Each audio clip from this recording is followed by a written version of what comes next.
This is the podcast for first home buyers who want to get it right. If you're suffering from analysis paralysis, can't work out who to believe, hate dealing with agents, sick of your parents telling you where you should buy, you think the market's leaving you behind, or you're just worried about making a huge mistake, then you're in the right place. I'm Megan and that was Veronica. We're both buyers agents and probably old enough to be your mums, but it's a good thing because between us we've got over 40 years experience to share with you.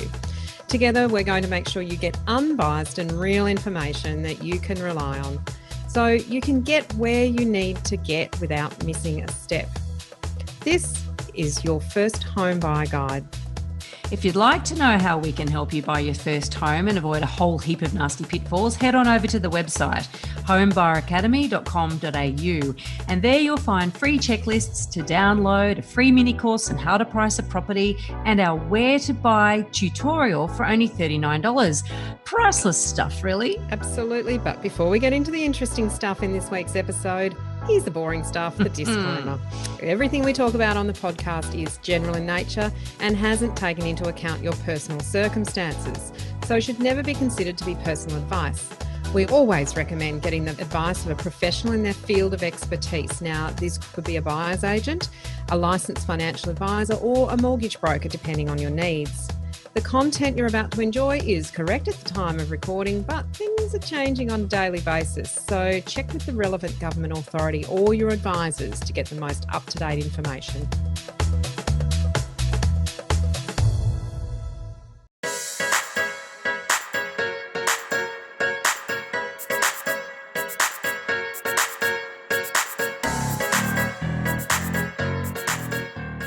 In this episode, we're going to discuss various options you have if you can't afford to buy where you really want to live. We're going to talk about rent vesting, co-ownership, and getting a guarantor for your loan. Over to Megan for the first one. Yeah, it's a really interesting one, isn't it? Because sometimes I'd love to live on Hedges Avenue on the Gold Coast. It's absolute beachfront, amazing houses. It's just not an option for me. I don't have that kind of budget, and often we don't. It doesn't matter whether you're spending $400,000 or $4 million. There's often compromises, and sometimes location is that compromise. So if you really want to live somewhere, you've got a suburb in mind, you really want to live somewhere, but you can't afford a house or an apartment or a townhouse in that area that suburb you want to live in, then an option is to Rentvest, Veronica. And this is where you rent where you want to be, the property you want to be in, the lifestyle that you want, but you buy an investment grade property in another location and somebody else pays to rent that property from you. So, I guess the basis and what we're going to really hammer home today is if you're going to rent vest, that other property has to be investment grade. Yes, there are pros and cons to this. But before we get into the pros and cons, you got my interest piqued because you could be a rent investor if you wanted, Megan. I mean, you could potentially rent on, is it Hedges Avenue? Yeah, there's not why much aren't you renting on Hedges Avenue? Because my children go to school in Brisbane. Right.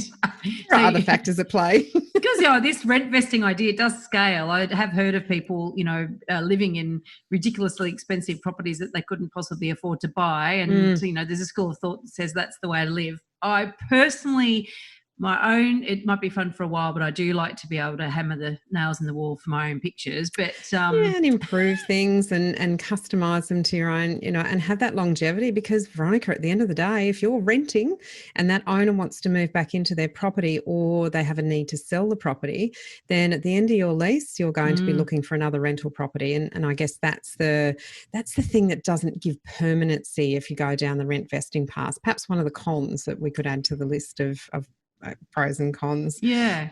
It's also really good if people want to try different suburbs as well. I was about to say the flip side of that is flexibility, isn't it? So, the pro of that is, well, yeah, sure, I get kicked out, but, I'm young, I've got no kids. I'm not anymore, but was, when I was young and had no kids. It worked well for you. Well, yeah. Because you can try different things. Yeah. Yeah. Gives you flexibility.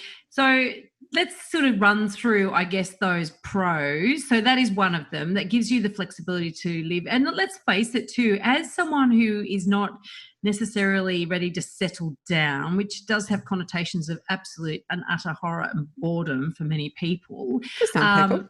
For some. But before you settle down, then you're in the situation where for your first time you're buying a property that wouldn't necessarily serve you and suit you down the track. So therefore, why lock yourself into something ahead of time? So that's one pro, that you don't actually lock yourself into buying a property that's not suitable for you now, might be suitable for you in the future.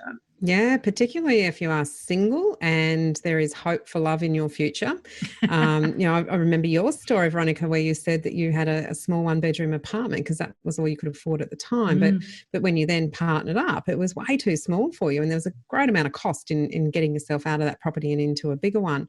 It's a really good lesson in having a longer term look at what you might be doing, 3 years down the track, because that's a short period of time to own a property. One of the things that people are quite attracted to with rent vesting is the deductibility of the expenses in holding the investment property. So things like interest payments, body corporate or strata levies, rates, any other cost or expense in holding the property can fall into the tax deductible side of the equation. Now, that's not a reason to own a property. That's certainly not what we're suggesting at all, but it is a benefit that people like, as opposed to a home where all of those costs are non-deductible. They're just your personal costs out of your post-tax income. And so what Megan's talking about there, obviously, is that there's, and you might hear brokers referring to good debt and bad debt. And they, in financial planners will refer to good debt and bad debt. And good debt is debt that you get a tax deduction on, and bad debt is debt you don't. Or good debt is debt used to actually build wealth. Bad debt is stuff like credit card interest and personal car loans loan and stuff credit like cards that. and things for personal joy. Yes. So there's the deductible debt and the non-deductible debt, right? So yes, sure, if you can get your interest payments on your home loan as a tax deduction, that's fantastic. However, there's every cloud has its silver lining, or every knife has another side to it, or every coin has another side to it. The downside of that and the upside of buying a home that you live in is that you don't have to pay tax when you sell that property. Whereas if you claim those deductions because you're renting it out, and the rent is income too, that obviously you need to offset. If you claim those deductions, you then have to pay tax on some of the gain when you sell that property. So that's a definite downside of rent vesting. And it's something that people don't think about. Sometimes people might buy a property with the long-term view that it's going to be an investment property, but they're going to live in it for a period of time. So they might access some of the benefits of being a first-time buyer and living in the property for 12 months. Just be really cautious there if you go down that path, that you're choosing a property that is investment grade and based on the investment fundamentals, rather than just focusing on that short-term period that you're going to live in it to get some of those owner-occupier benefits. So some people get the best of both worlds by doing that. It's something to be really cautious about. But if you turn a home that you lived in, which is capital gains tax free when you sell it, if you turn that into an investment property, then that's when the capital gains tax period will start from, the moment it becomes an investment property or somebody else starts paying you money to live in it. Now, you might be glazing over in the eyes by thinking of this stuff, or you might be right into it. And if you're right into it like we are, sort of we need to understand this stuff, because there's implications. If you don't set things up right at the outset, you will discover these things when it's too late. And this is why we would always recommend, if you're going to go down the rent vesting option, you absolutely need to get a good accountant on side, and one that will explain to you the tax implications and the structuring of your loan and the way in which you do, you organise your repayments and all that sort of stuff. You need to get some really good advice at the outset, whether you're going to make it an investment from day one or day 367 or whatever point you're going to make that property an investment, or even if you think you might make an investment at some point. You want maximum flexibility. But the thing to be aware of with choosing an accountant, get one that really does understand, the property situation, and also is prepared to explain things to you so you fully understand. Be very careful about an accountant that encourages you to buy the sort of property that you get the maximum depreciation and tax benefits out of, because that is a danger zone. That's not necessarily a good property decision. It might be a good tax decision, but it's not necessarily a good property decision. And that's really what we're about here, is making sure that you buy the right asset, but are aware of all of the risks, traps and opportunities that there might be in how you structure that. And a big one, Veronica, and we haven't even touched on that, is whose name should it be in? Yeah. Because that can't be changed. Once you've purchased a property, you need to know whose name it should be in if you're going to maximise deductions and benefits from having an investment property. You can't change that unless you pay extra stamp duty if you want to change entities. So that's really important. It may be better in one person's name. It may be better in two people's names. Maybe it should be in a trust. These are questions we can't answer. We can simply, I guess, alert you to the discussions that you need to have with an accountant and the things you need to think about before you actually go and see the accountant about what you might want to do if you're going to Rentvest. Absolutely right. Now, sort of talking about the sorts of properties that you get the most tax benefits out of, and they are brand new properties. Okay, if you have tuned into anything that we have said before, you will know that we encourage you to exercise grave caution when it comes to buying brand new, because as first home buyers, all governments, state and federal, are very, very enthusiastic in their encouragement of you buying brand new or off the plan, because that's good for the economy, right? It's not always for the construction industry. That's it, but it's not necessarily good for you, the first home buyer. So, we've written blogs on this. There's lots of material we've done. We're not going to labour the point why now. And if you want to know why, then I encourage you to do the course, and then you'll learn why. You'll also find some free resources and blogs on the website as absolutely. Well. So. In fact, there is a blog on that very topic. But there's lots and lots of risks of buying brand new, and losing money is probably the greatest risk, and a well-documented risk as well. And so the thing is that if you buy for those tax benefits, and if you buy for the grants, and you buy, you can what feels like get a lot of money back from the government by buying these sorts of properties.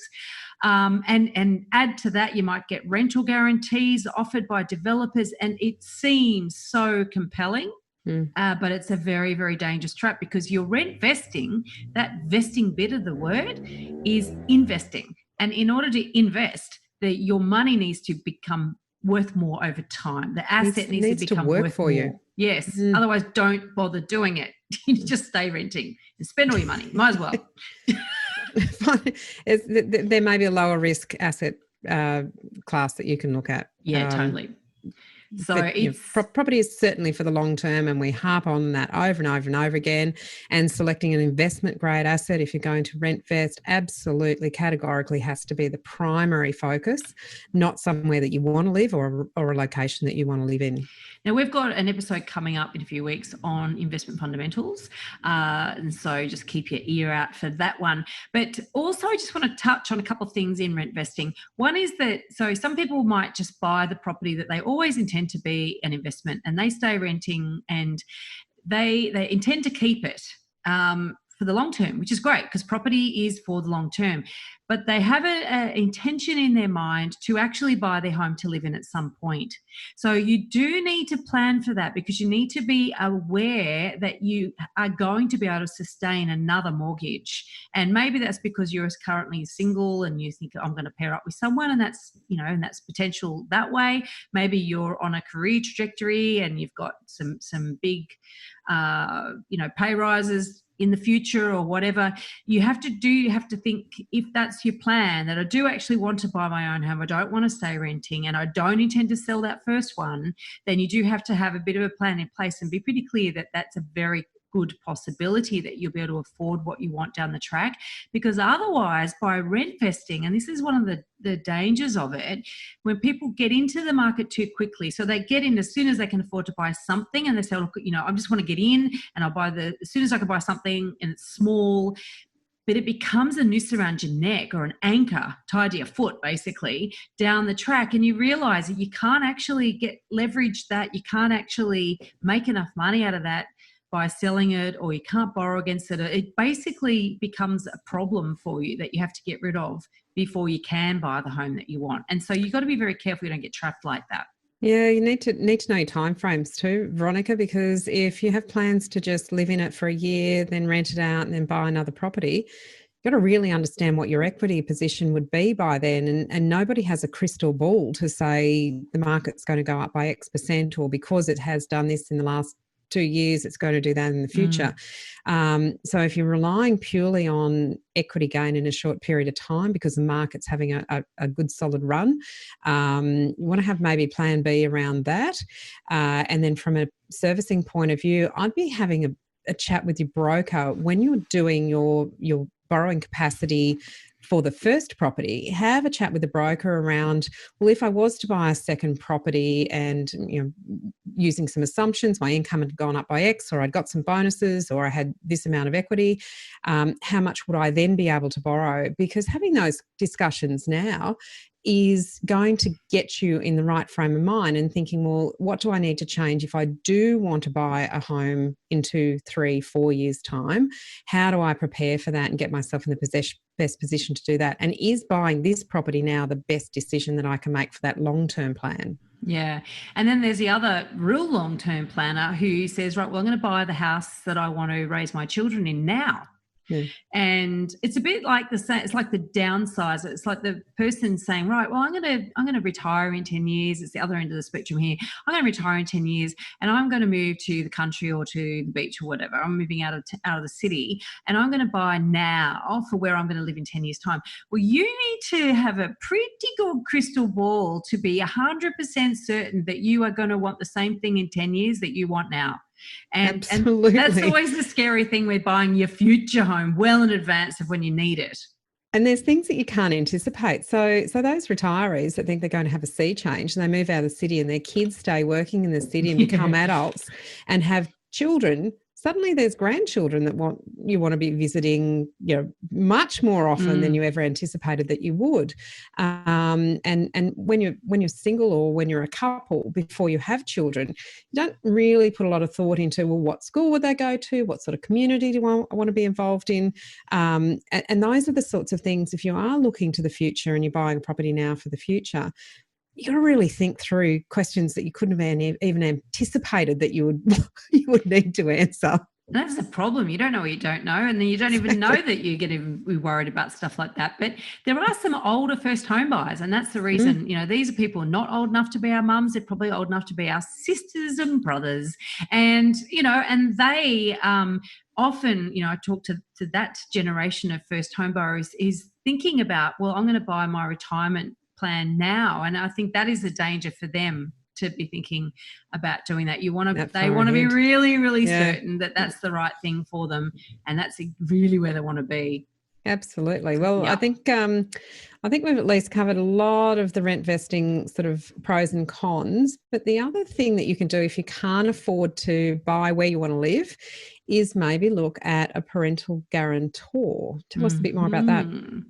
So this is really where, and look, mostly it's parents that help out here, but sometimes it might be an uncle or an auntie or even sometimes a grandparent. And that is where somebody that already owns their house, and typically outright, or they own a lot of equity in their own home, they can actually let you get access to that equity instead of a deposit or instead of part of the deposit. So what that means is that, say you saved up 5% and your parents have got, good equity, they own their own home, and you went to the broker and the broker says something like, well, okay, well, you could use your 5%.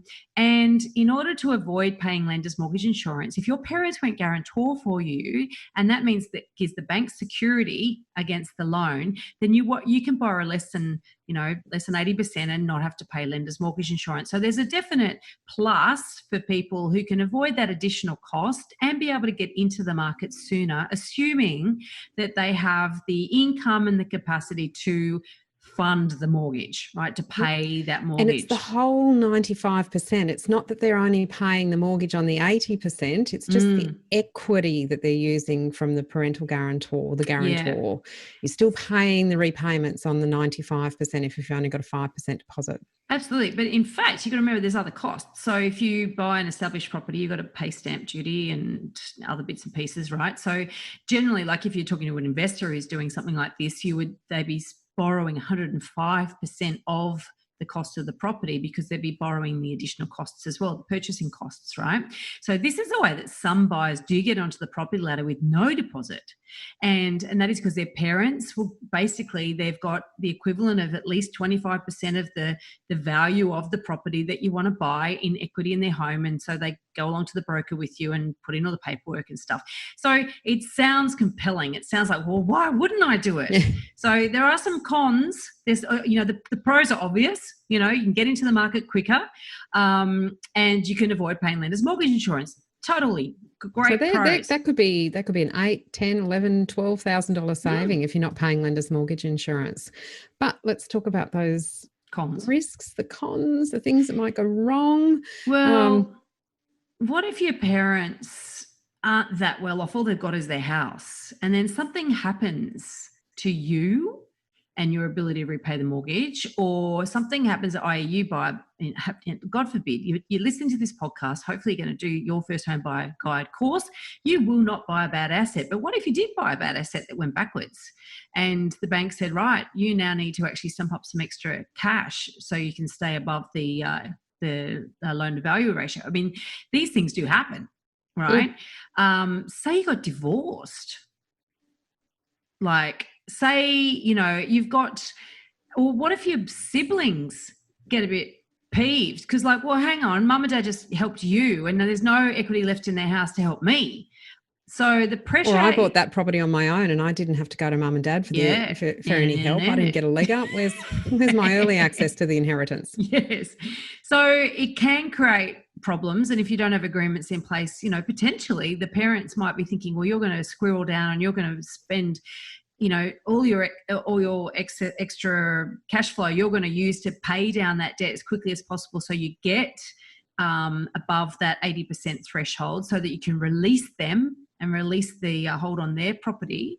But if you don't do that, they might start having judgment calls about you taking a holiday. You can imagine spending too much money, having too nice a car, changing jobs. There can be a real unintended consequence with people being involved with each other when money comes into play. The other thing, Veronica, that can happen is the parents might want to buy another property. They may be still on an accumulation phase. Well, they want to downsize or upsize themselves. Yeah, that's right. So if they've got 15% of their equity tied up as part of a guarantor situation for a child or sibling, whatever the case may be, they may actually not be able to release that mortgage. So the bank may well say, no, unless you can stump up for the 15% to release it, we're not going to allow you to sell the property. So they can get caught up a little bit in an unintended consequence of not being able to sell their own home unless they can get access to funds. Yeah, so look, you do need to get legal advice. In fact, you can't do it without getting legal advice, but you also need to have formal agreements in place, over and above that, so that you can address all possible scenarios. We're also, we'll pop some links in the show notes of this particular episode, because we've got some blogs with more information on all of these topics that we're talking about, so that, if you want to get further information and look into it deeper, then we encourage you to do so. So, Megan, what's our third possible scenario? Well, this is actually option. one that I did. This is what I did with my first property, and that was co-ownership. And co-ownership involves getting together with a friend, sibling, colleague, partner, somebody who you obviously have some sort of relationship with, and actually pooling pooling your resources in order to buy a better property. And it might be one that you live in together, or it might be one that you rent-vest in together. But it's having more than one person who aren't necessarily, are in a relationship together, in a romantic relationship together, or de facto relationship, marriage, whatever the case may be, and pulling those resources together. Now, in this case, often those combined resources can get you a better asset. It might be bigger, it might be in a better location. And if you are on the same page, and this involves a lot of communication, a lot of communication has to take place in order for this to be successful and to mitigate the risks that are associated with it. But if you're on the same page and you're in a similar financial position and a similar life stage, then it can actually be really successful. And this is what my brother and I did.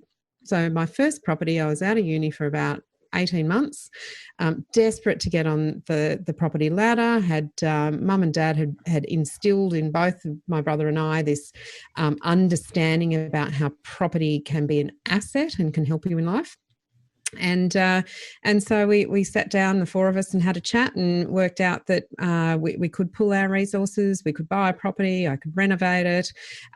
What we had to do is work through a whole lot of what-ifs. What if my brother lost his job? What if I found a partner? What if, he wanted to buy another property? What if mum and dad needed... well, they weren't really involved. They were just helping. But there was all, what if one of us dies? And there's, some of the conversations are really a bit confronting to have when you're 23, but good ones to work through. And then even just, doing up wills, you need to have really good wills in place when you have a co-owner, when you own any property, but certainly when you have co-ownership situations. So that worked for us. And one of the what ifs was I got a job transfer and promotion to Melbourne. So that was me selling out and him buying me out. And that was one of the scenarios that we had worked through and worked out what we would do if that was the case. So lots of different scenarios. Yeah, and that's a classic scenario, because if one person buys the other person out, you have to agree in advance on how you're going to value it at the time. Yep. So what did you do? We had two valuations. So we each ordered an independent valuation.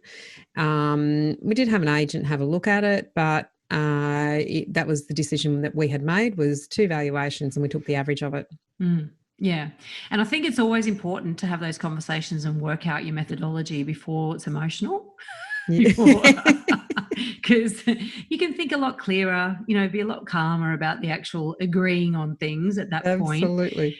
But the other thing too is that, so, if you're going to live in it, you have to sort of go through the scenarios of, well, okay, what if I partner up and I want to move out? Or what if you want to move out? And then do I get veto over the person that moves in as a tenant? And there's all these sorts of different variations on a theme that you would apply when you're looking at buying with somebody else. The other thing too, and I presume it's the same in Queensland, and this is the one thing you find throughout your first home buyer guide as well, that there are differences on nearly everything. So many differences across the country because of legislation. And so we will do an episode 2 on some of the main differences state to state and territory to territory.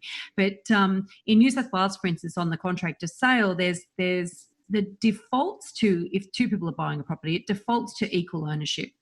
And it's tenants in common or joint tenants. And tenancy common basically means, now correct me if I'm wrong because I always get this swapped up. I have to look at a contract to remind myself, I second guess myself. But tenancy common basically means that, say you're a married couple and one of you dies, the other one automatically gets their share of the property. It's other way around, Veronica. The other way around? Joint tenants. You sure? One way or the other. Get legal joint advice. Tenants is equal. So if one dies, then ownership transfers to the other. Tenants in common is holding shares that might be unequal, and each party can dispose of their shares, and death does not extinguish their share. So thank you for clarifying that, which is exactly why you need to have a good buyer's agent on your side like Megan, or get a good lawyer. But the thing is to be aware of this, because obviously if your tenants in common, got that right? Yep. You can have 50-50 still. It could still be 50-50 split, or it could be 40-60, or it could be 199 if you want to do it that way. I mean, but the thing is that, yes, part of your agreement has to be what happens in the event such that happens, So and that has to match your will. Yes. It has to match your will to be legally binding. Otherwise it goes into your estate, and then whatever the hopefully you've got a will, and it gets very messy. So these are the things that have to be sorted through. But what I see and what we hear about is the most common issues is that because people, when they're buying for their first home, tend to be sort of in their formative years of adulthood, and so therefore the world's your oyster. There's so many changes that are ahead and so many opportunities going to come up, and you don't really foresee or know whether you're going to go overseas or interstate, or whether you're going to get married, or whether you're going to have kids, or whatever you're going to do. You don't have to get married to have kids. I just want to keep reiterating that, by the way. Don't feel, because I say this all the time, that I wasn't married, just a little personal bit. But anyway, I digress. No judgment. No judgment. You don't know what's ahead. You don't know what your choices are going to be. You don't know all of this stuff. And so, of course, you start off with all good faith and good intentions, and you're both at the same stage. Very exciting. And it's fun. Hey, heaps of fun. Is. Very exciting. It's absolutely thrilling to find that first property and go through the process and get it all settled and move in if you're moving in. But until it's not fun. Until it's not fun. Until it's not fun. Until all of a sudden it's really in your way. You want to do something else, and it's in your way, or that agreement's in your way, or you're in someone else's way. And so these are the things that obviously need to be nutted out. But back to that pro, if you are on the same page and you are at a similar stage and you're really clear on all your exit strategies and what you're prepared to do, then yes, you can leverage up potentially into a better quality property, and it will grow in value better than a lesser quality property. There's some great opportunity in the co-ownership space. Good opportunities. It's just about managing your risks and having a very, very strong line of communication. So getting those discussions had, getting them written down and agreed upon and signed off, getting the ownership structure right is vitally important, because as you say, you could have 1% and 99%, you can have 50-50 if one person's putting more in. Now, the other thing actually, Veronica, that we didn't mention, it's just popped into my mind, is if you purchase a property with another person and you go to buy another property, the bank will actually assess your borrowing capacity and use the property that you already own. They will assess you as 100%, as if you were 100% owner. I haven't articulated that well. Even if you're 50-50, they look at your ability to pay 100% of that existing loan. So each party is assessed that way. Wow. Not the 50% that you own. So it does actually affect your borrowing capacity moving forward if you go into a co-ownership agreement with someone. Very interesting. And another thing I just thought of as well is that if you are buying in a split that's not 50-50, then you're going to have to work through how you share the costs. And if you are going to be if you're both going to live in it, you probably need to negotiate some sort of rent offset as well, because the person who only owns 30%, really should pay something a bit extra to the person who owns 70%. And how are you going to work that out? So these are all the complications. They're not insurmountable, but absolutely that communication, as Megan was saying, and a co-ownership agreement in writing. Right. Well, in this episode, we've covered just a very small part of our 10-step online course for first home buyers. And if you'd like to learn more about the process and how to buy without making a mistake, then head over to the website, which is homebuyeracademy.com.au. Don't forget to subscribe to the podcast so you won't miss an episode. And if you like what you've heard today, please give us an iTunes review, 5 stars. We very much appreciate it. It will help others find us as well. And thanks for joining us. We hope you found this really useful. If you have, please share the love with others who you know are in the same boat. We'll be back next week with more priceless stuff.